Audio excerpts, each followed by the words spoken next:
एकाच हाताने very very good very.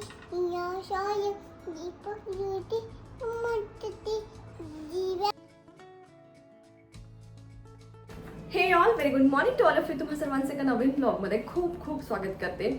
आणि आजची मॉर्निंग एकदम निवांत झालेली आहे. वर्किंग डे आहे आणि रोशनला आज सकाळपासून ऑफिसचं इतकं काम आहे.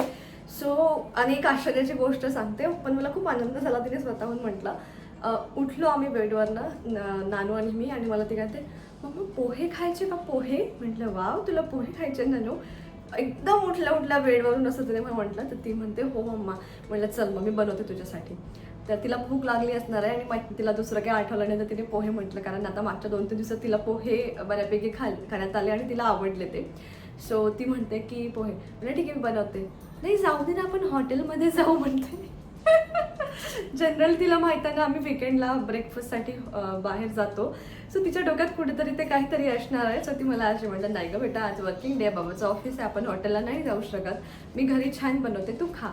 आणि तिने खरंच पोहे मस्त खाल्ले माझे. सो आमचा ब्रेकफास्ट झाला आणि आता पुढचं स्वयंपाकाला लागायच्या आधी मी थोडे इकडे वांगे भाजून ठेवले, तुम्ही बघितलं असेल.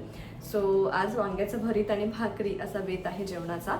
तर मी म्हटलं चला ब्लॉग सुरू करूया. आणि तुम्ही मागच्या ब्लॉगमध्ये बघितलं मी हॉल छान क्लीन केला होता. तर आता जरा म्हटलं बेडरूम पण क्लीन करून घेऊ, म्हणून मग आता तिकडची क्लिनिंग जरा करते. बेडशीट वगैरे चेंज करायची आहे. सो रोज मी असं ना थोडं काम करत असतं. एका दिवशी जर सगळं काढलं तर मग साफसफाईमध्ये वेळ जातो, वेळेवर जेवण होत नाही, स्वयंपाक होत नाही.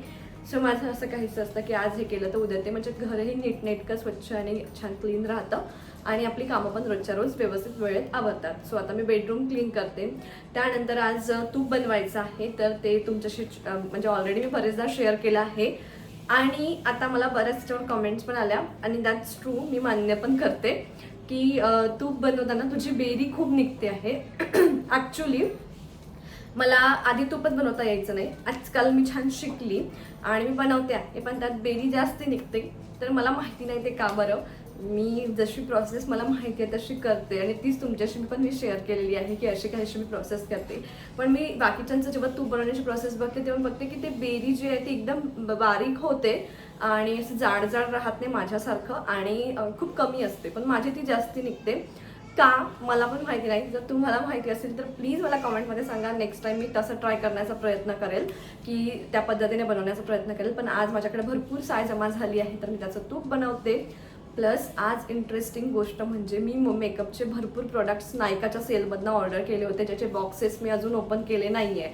मला वेळच मिळाला नाही मागच्या काही दिवसांमध्ये, कारण प्रायोरिटी होती लग्नाची शॉपिंग. आता खरं सांगायचं तर लग्नाचं बऱ्यापैकी आवरलं आहे माझं. माझी साडीची शॉपिंग झाली आहे.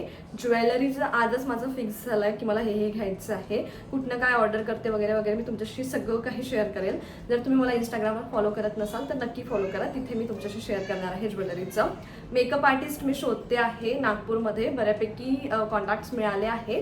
त्यातलं मी फायनल माझं अजून झालं नाही आहे, पण ऑलमोस्ट आजच्या दिवसात ते पण होईल.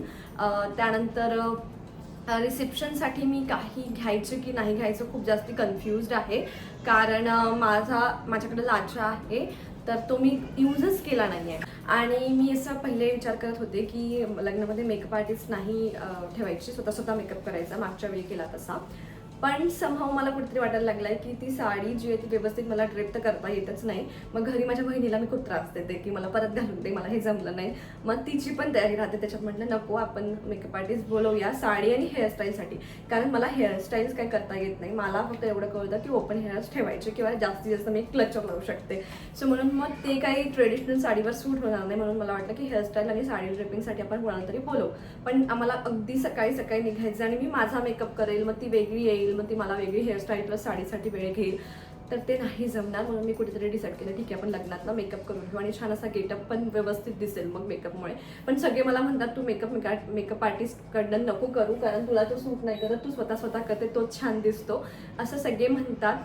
बट ठीक आहे मी रिसेप्शनमध्ये वगैरे तसं करेल, पण लग्नात तरी ॲटलिस्ट मेकअप आर्टिस्ट मी बोलवते आहे सध्या. असं ठरलं पण अजून फायनल काही झालं नाही. सो लेट्स सी ते काय होईल. पण मी मेकअप प्रोडक्ट्स भरपूर ऑर्डर करून ठेवले आहे. सो आता चला आजचा दिवस सुरू करूया आपण. आणि हो अजून आणि सगळ्यात महत्त्वाची आणि छान एक बातमी पण आहे आज माझ्याकडे, ती म्हणजे आज माझे 14,000 सबस्क्रायबर कंप्लीट झाले आहेत. 1,000 किंवा 1 सबस्क्रायबर जेव्हा वाढतो तेव्हा एक वेगळाच आनंद होतो. आता मागच्या 6, 7, 8 महिने झाले असतील मला वाटते या चॅनलला सुरू करून, आणि तेवढ्या दिवसात आपले 14,000ची फॅमिली झालेली आहे. सो सगळ्यात पहिले तुम्हा सर्वांना खूप खूप धन्यवाद की तुम्ही माझ्यावर विश्वास ठेवला, तुम्हाला माझे ब्लॉग्स बघायला आवडतात, तुम्ही मला सबस्क्राईब केलं आणि तुम्ही रेग्युलरली ब्लॉग्स बघता, खूप छान छान कॉमेंट्स करता, मला एनकरेज करता आणखी काम करण्यासाठी. त्यासाठी तुम्हा सर्वांचं मनापासून धन्यवाद. आणि तुम्ही जे नानूला प्रेम देता ते तर मी विसरू शकत नाही, त्यासाठी पण खूप खूप थँक्यू.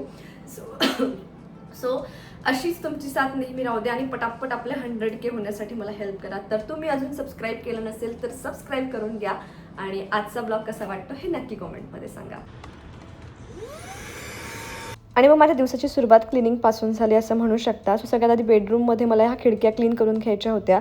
या फटांमध्ये खूप धूळ होऊन जाते आणि ती काढणं खूप कठीण आहे. त्याच्यामुळे व्हॅक्यूम क्लीनर असलं की ते पटापट निघतं. हाताने काढलं तर हाताला लागतं किंवा त्यात काही कचरा असेल तो हाताला बोटांना रुतू शकतो. म्हणून मग व्हॅक्यूम क्लीनरने सगळं छान मी पूर्ण धूळ आतमधले खेचून घेते, कचरा असेल तो सगळा खेचून घेतो आणि त्यानंतर मग आपण पाहिजे तर वरची धूळ कापडाने पुसून घेऊ शकतो.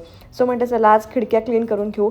खिडक्यांच्या तिथे मध्ये ना आम्ही थोडीशी जाळी लावले, त्याच्यामुळे जरा तिथली क्लिनिंग करायला कठीण जाते, पण तेही मी व्हॅक्यूम क्लीनरने छान असं क्लीन करून घेतलं. आणि मागच्या काही व्हिडिओजमध्ये पण तुम्ही बघितलं की अगारोचा व्हॅक्यूम क्लीनर किती जास्ती उपयोगी आहे. मी जाळे वगैरे काढण्यासाठी किंवा सोफा क्लीन करण्यासाठी सगळ्या गोष्टींसाठी याचा यूज करते. प्लस या फटांमध्ये सुद्धा असलेली धूळ याने एकदम छान निघते.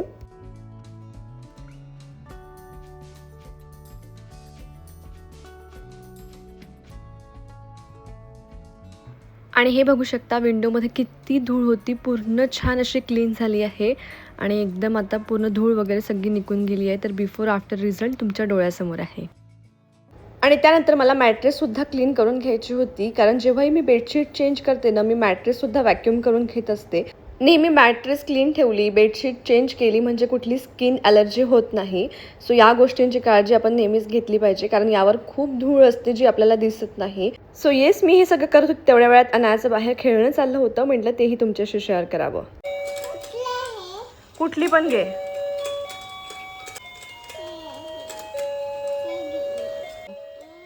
मी तुला सांगू का कसं?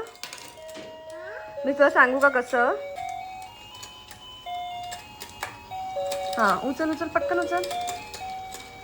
Very good. हां, एकाच हाताने. Very good. जमलं. Very good. हां, जमलं. उचल. अगं आडवी करायची ती. दुसरा हात नाही लावायचा, ती आडवी करायची. हां, कसं? थकली का तू? हे नाटक. बरं, तुला लाल कलरची बांगडी येते का ग नानू?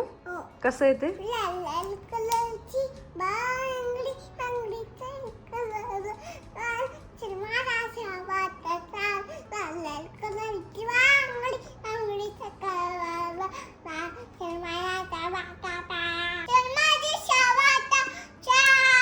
आणि ते पांढऱ्या कलरचा. हा, चांगल्याने नाही म्हटलं तू.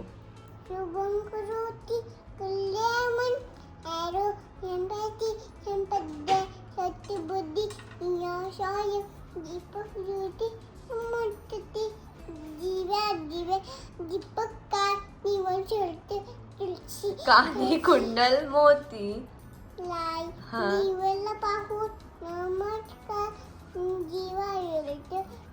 देवापाशी उजेड पडला तुळशीपाशी, माझा नमस्कार शमने माझ्या पायापाशी. सदा सर्वदा तुझ्या गलावा, तुझे कारणी तुझा नमस्कार. देह माझा पडावा उपेक्षू नको तुझा आनंद. उपेक्षू नको आनंद. नाही ना बेटा, हे बा. सदा सर्वदा योग तुझा घडावा, तुझे कारणी देह माझा पडावा.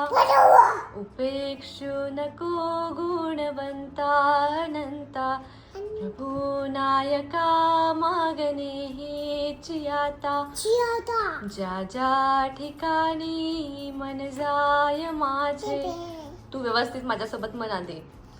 ज्या ज्या ठिकाणी मन जाय माझे त्या त्या ठिकाणी निज रूप तुझे मी ठेवितो मस्तक ज्या ठिकाणी तुझे ठिकाणी तेथे तुझे सद्गुरु पाय दोन्ही. बाबाला येते का विचार पुढचा. अलंकापुरी येते का विचार बाबाला.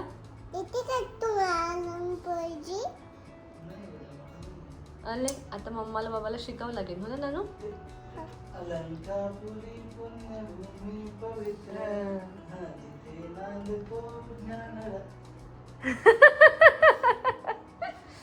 बाबाला म्हणा काही नाही होत बाबा. अरे बाबा काय म्हणतो तू नानू. काय तू स्ट्रॉंग आहे. अच्छा असं का. तू घाबरू नये असं. पेन आहे का मा. तू कोणाला बघितलं मग असा खिशात पेन ठेवताना. कोण ठेवते असं. नाही बाबा कधीच नाही ठेवत बेटा असा खिशात पेन. कोण ठेवते.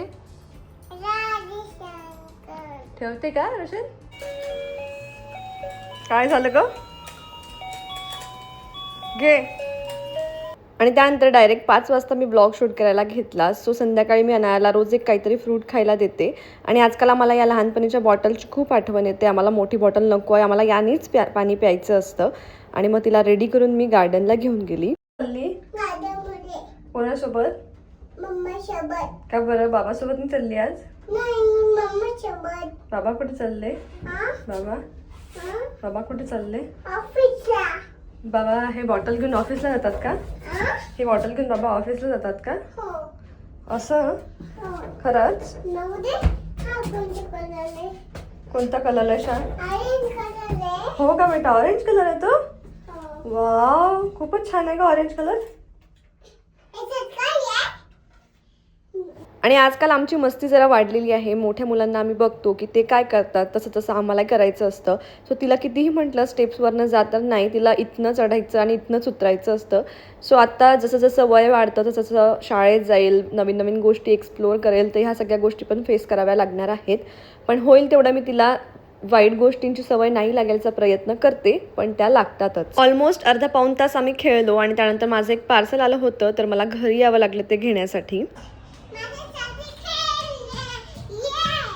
नानूसाठी खेळणे ऐकायच्या. कोणी सांगितलं असं नानूला. काही पण. तर मी आता घरी आली नानूला घेऊन. आणि 8 वाजतायत आणि तिचा मला त्रास द्यायचा सुरू झाला आहे. नानू नाही बेटा. आणि आता मी नाही बोलू शकत मी नानूसोबत. नानू असताना मी नाही बोलू शकत. चला मी किचनमध्येच जाते. मग काय करायचं ते करते आता हो ना. असं नानूशी बोलून बोलून सांगू का मी सगळ्यांना मी आता काय करणार आहे. आता मी स्वयंपाक करणार आहे आणि तूप पण बनवणार आहे. अशी आयडिया लढवावी लागते. काय करायलास बेटू.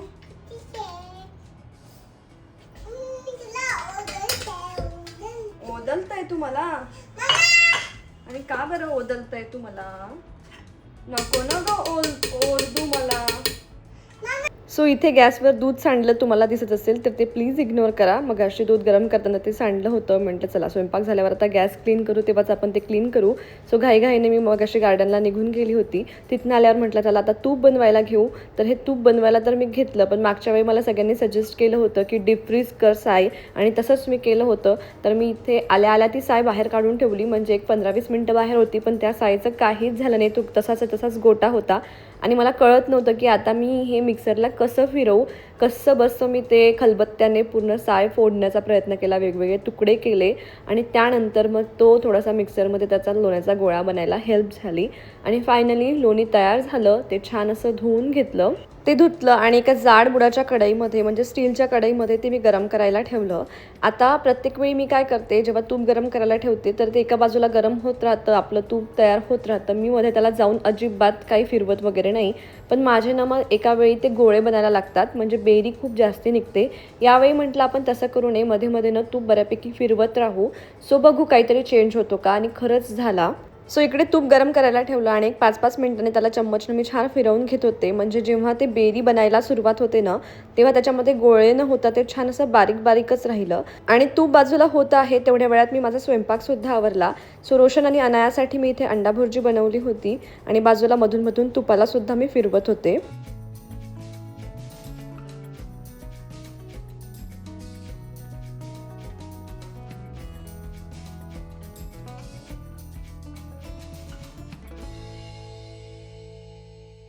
तर बघा तूप मधनं मी फिरवलं होतं तर मोठे मोठे बेरीचे गोळे न होता इथे बारीक बारीक बेरी तयार झाली आहे. सोबतच तुपाची क्वांटिटीसुद्धा भरपूर निघाली आणि बेरी पण कमी निघाली. सो ह्या पद्धतीने मी करून बघितलं तर बऱ्यापैकी मला फरक वाटला नेहमीपेक्षा. यापेक्षा चांगली काही प्रोसेस तुम्हाला माहिती असेल ज्याने कमी बेरी निघते यापेक्षाही, ते मला नक्की कॉमेंटमध्ये सांगा. नेक्स्ट टाईम मी ते सुद्धा ट्राय करेल. आणि मग तूप थंड झालं होतं तर ते छान गाळून वगैरे ठेवलं. हे आमचा आईस्क्रीम मला आला. थँक्यू. आणि हे बघा हे आज काढलेलं तूप आहे. ऑलरेडी हे माझ्याकडलं जुनं तूप या डब्यामध्ये एवढं आहे. सोबत हे त्याच्यापेक्षा आधी काढलेलं तूप असणार आहे. म्हणजे आता मला माहिती नाही कोणतं कुठल्या वेळी, पण प्रत्येक वेळी मी काढते आणि एका नवीन डब्यामध्ये ठेवते. परत हा एक डबा आहे आणि नंतर मला फ्रीजमध्ये परत एक डबा दिसला जो मी तुम्हाला दाखवायची विसरली आहे इथे. आणि इथे बघा हे माझं रोज वापरायचं तूप पण मी इथे वेगळं काढून ठेवलं आहे. सो एवढं तूप जमा झालं थोडं थोडं काढताना. आणि वापर काही फार होत नाही माझा. मी काय अशी गोड वस्तू लाडू बिडू बनवले तेव्हाच भरपूर तूप वापरलं जातं. अदरवाईज फक्त अनायला देतो किंवा आम्ही दोघं खूप कमी तूप खातो. आणि ही तुपाची निघालेली बेरी अशी साखर टाकून खायला मला खूप आवडते. सो ही तुपातली बेरी साखर टाकून तुम्ही कधी खाल्ली आहे का? खूप भारी लागते. मी लहानपणी खूप खायची आणि आज माझी बेरी पण कमी निघाली. चला तर मग आजचा ब्लॉग इथे सेंड करते. भेटूया पुढच्या अशाच एका छानशा ब्लॉग सोबत. तोपर्यंत बाय. आणि बघा माझी वाटी डायरेक्ट अनायाने घेऊन ती खायला पण लागली. आवडलं तुला ते? साखर आहे म्हणजे आम्हाला सगळंच आवडतं, हो ना? साखर दिसलं की तर पळत आली माझ्याकडे.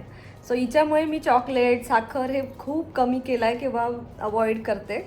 पण ती पण माझ्यासारखीच आहे, तिला पण खूप आवडतं. पण तेच आहे की अवॉइड करणं तेवढंच गरजेचं आहे. सो चला मग बाय बाय.